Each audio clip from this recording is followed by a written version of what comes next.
In this module, we're going to talk about network topologies. We're going to talk about bus, ring, star, hub and spoke, and mesh networks.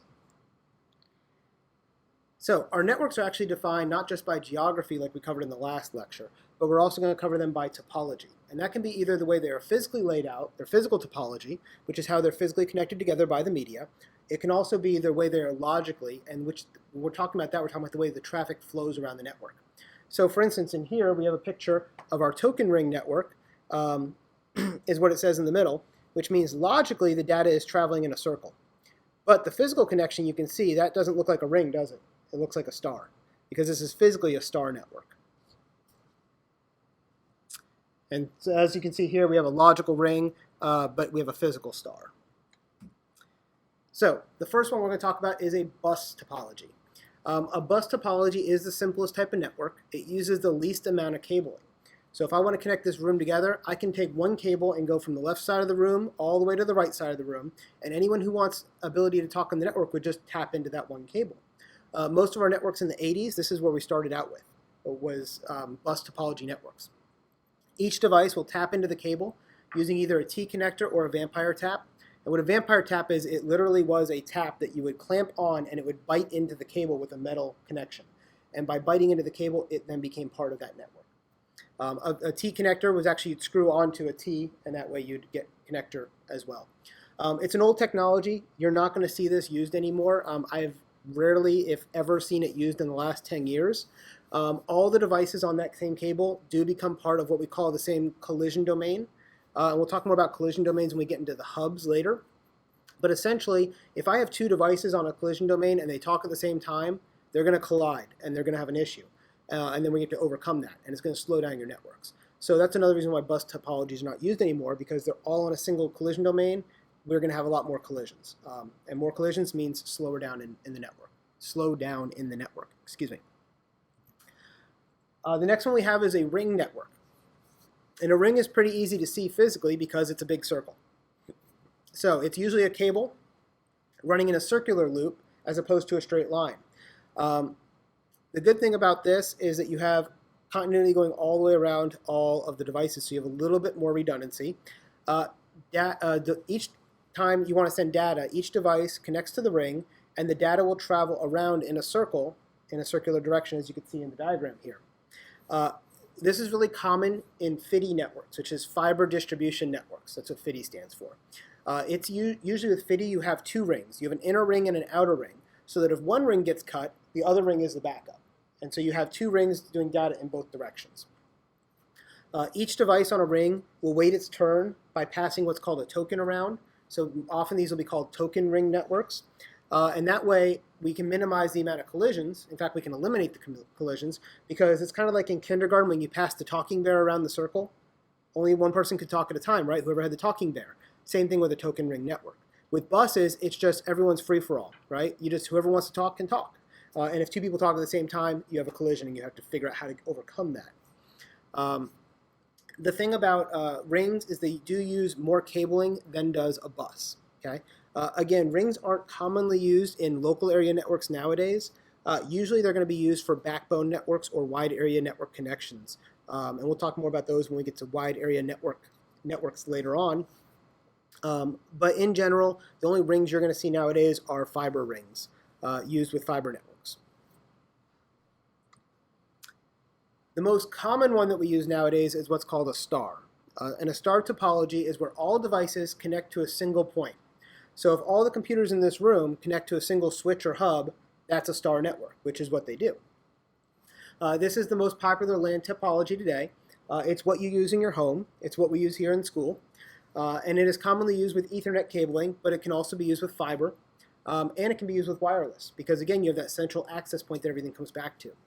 The big problem you have with a star is if the central device fails, so if that switch in the middle fails, the entire network goes down, right? The good thing about a star is if a single computer goes offline or a cable gets broken, it only affects that one single place.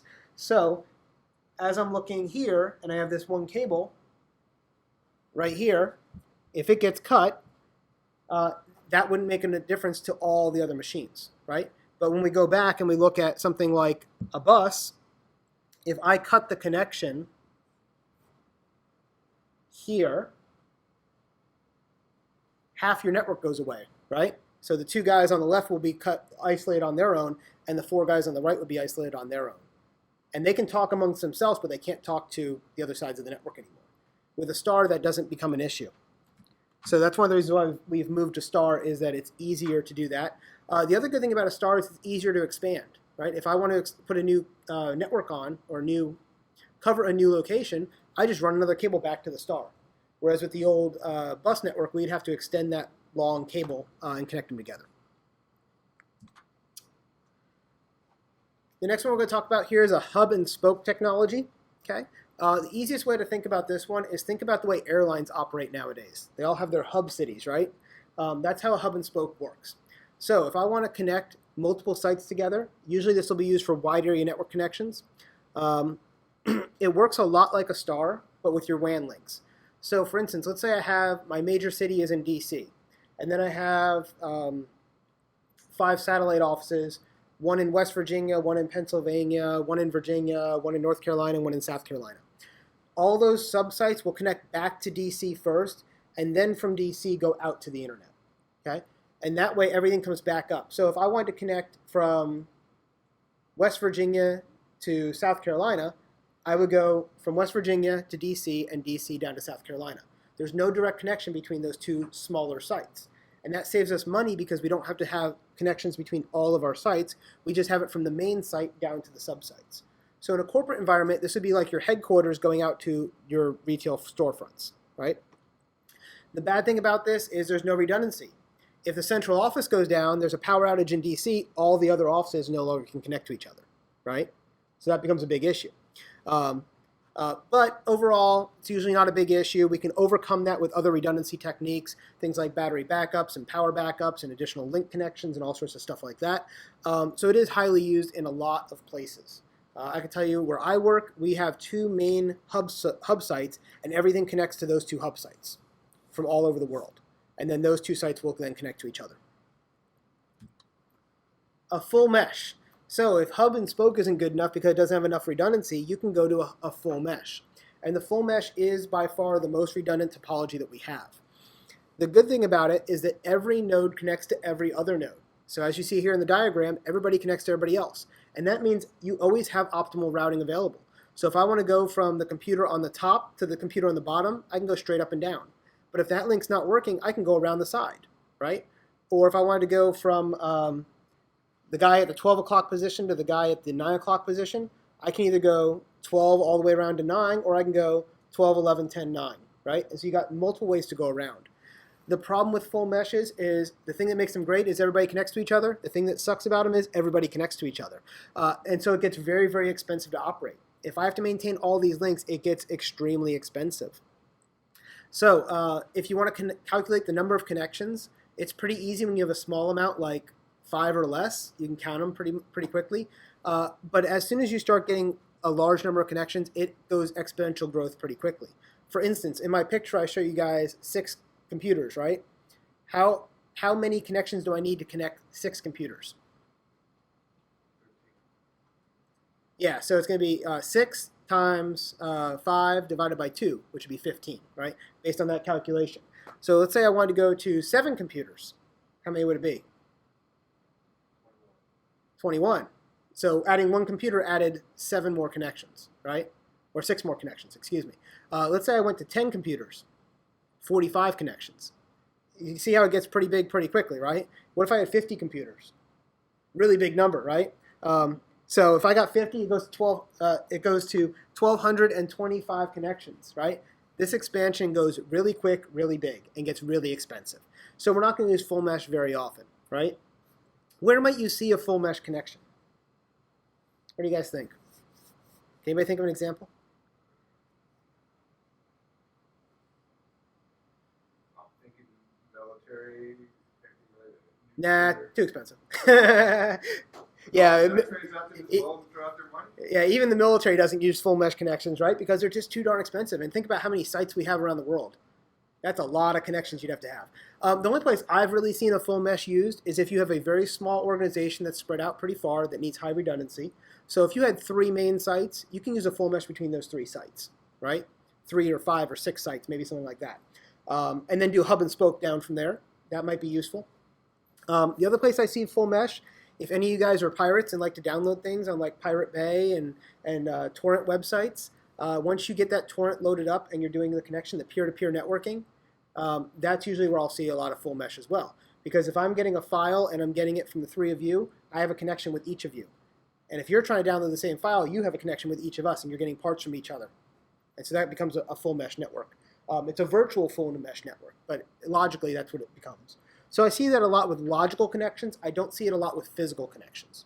Because again, we talked about 2 different types of topologies, right? We have our logicals and our physicals. So instead of full mesh, what we end up doing is we get a partial mesh. And that's, you said like the military might use, that's more what we would use. And the reason why is because it has a better cost ratio for you. So you get a lot of the benefits that you'd have with a full mesh and the benefits of a hub and spoke, and you mesh them together. And so what you get here is you get an optimal route between some sites and avoiding the cost of connecting every site, right? So do we really need to connect that military base in Fargo, North Dakota to Washington, D.C. directly? No, we can connect them to Chicago and then Chicago to D.C. on a fast connection. Something like that. The big benefit here is that you do get a lot of optimal routes through the big cities.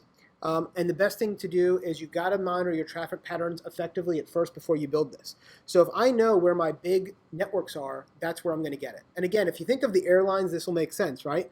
Think about the way that they put their routes. Are they going to have a plane that goes direct from DC to, or well, DC is a bad example. Let's say, I don't know, San Bernardino, California to Tampa, Florida, right? They're 2 fairly small markets, right? Are we going to have direct flights from there? No. But will we have one from Los Angeles to Miami? Yeah, right? So what you'll do is you'll have them go from San Bernardino to Los Angeles to Miami, and then Miami to Tampa. So you'll have the offshoots for the smaller sites to a big city, and then the big cities will have the mesh against each other. And that's how the way partial mesh works. And that is our network topologies. So our bus, our ring, our star, our hub and spoke, and our 2 meshes, our partial and our full mesh. Remember that network topologies can be physical, the way they are physically cabled. In most of our networks, that's going to be a star. And then we can have our logical embedded on top of that and how we actually have the data flow around. Okay? You should be able to identify, based on a diagram, what kind of network it is. So if you see it's a star or a ring or a bus or a mesh, you should be able to identify that. And then the devices that we're going to be using inside of those, which we'll be talking about.